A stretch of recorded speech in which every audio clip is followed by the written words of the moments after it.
चाहे तुम कुछ ना कहो मैंने सुन लिया कि साथी प्यार का मुझे चुन लिया मैंने सुन लिया। साल 1991 में उदित नारायण और साधना सरगम द्वारा गाया गया ये गीत था तो दो प्रेमियों के लिए, लेकिन आज की राजनीतिक परिस्थितियों के लिए ये गीत फिट बैठता है कांग्रेस पार्टी पर, जो अपने प्रेमी चीन के लिए गाना गा रहे हैं। फर्क ये है कि आज इसमें उदित नारायण की जगह ले ली है सत्यनारायण ने।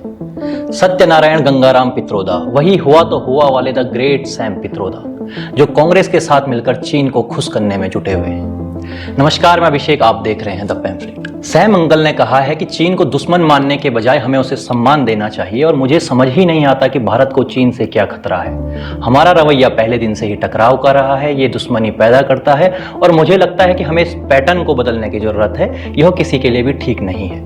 I think we need to change that pattern.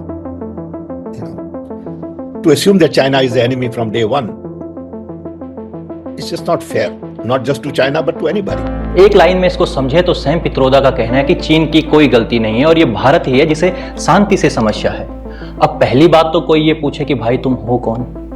इस पर सैम के पास जवाब हो सकता है कि वो इंडियन ओवरसीज कांग्रेस के अध्यक्ष हैं। तो ठीक है, हमें यहां से ये मान लेना चाहिए कि कांग्रेस का भी यही स्टैंड है। भले ही जयराम रमेश ने सैम पित्रोदा के इस बयान से कांग्रेस को अलग कर दिया, लेकिन ये वैसा ही है कि आप पानी और नमक मिलाकर फिर दोनों को अलग अलग छांटें।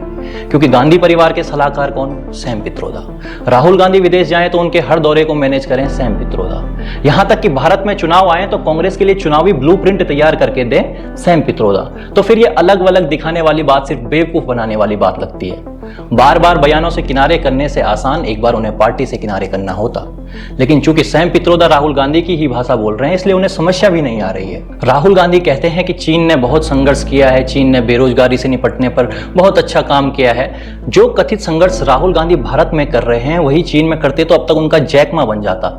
जिस चीन से भारत की तुलना हो ही नहीं सकती, ये लोग उसके कंपैरिजन से आगे निकलकर चीन का राग अलाप रहे हैं। The Chinese to the Chinese. All the components of this phone are made in China.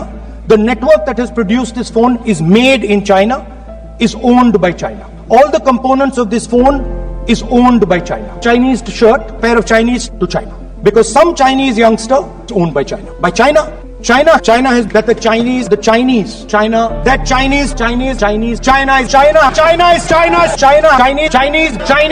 Chinese motors, Chinese optics, Chinese batteries, Chinese. Challenge the Chinese. इससे पहले सैम पित्रोदा पूरब के लोगों को चीनियों जैसा बता चुके हैं। पूरब में ही पूरा नॉर्थ ईस्ट आता है। 8 राज्यों के लोगों को चीनी बताना क्या किसी योजना का हिस्सा था? इस पर भी कांग्रेस ने कभी कुछ नहीं कहा। वैसे किस कांग्रेस से जवाब मांगा जाए? उस कांग्रेस से जिसने देश को आज तक ये नहीं बताया कि 2008 में उसके और सीपीसी के बीच जो एमओयू साइन हुआ था उसमें था क्या? या फिर उस कांग्रेस से जिसके नेता राहुल गांधी भारत जोड़ो यात्रा को भारत के अंतिम छोर अरुणाचल प्रदेश से शुरू न करके मणिपुर से शुरू करते हैं? जिस चीन से लड़ते हुए आज तक हमारे सैकड़ों सैनिक बलिदान हो गए, उस चीन के लिए सैम पित्रोदा कह रहे हैं कि उन्हें समझ नहीं आता कि चीन से भारत को क्या खतरा है।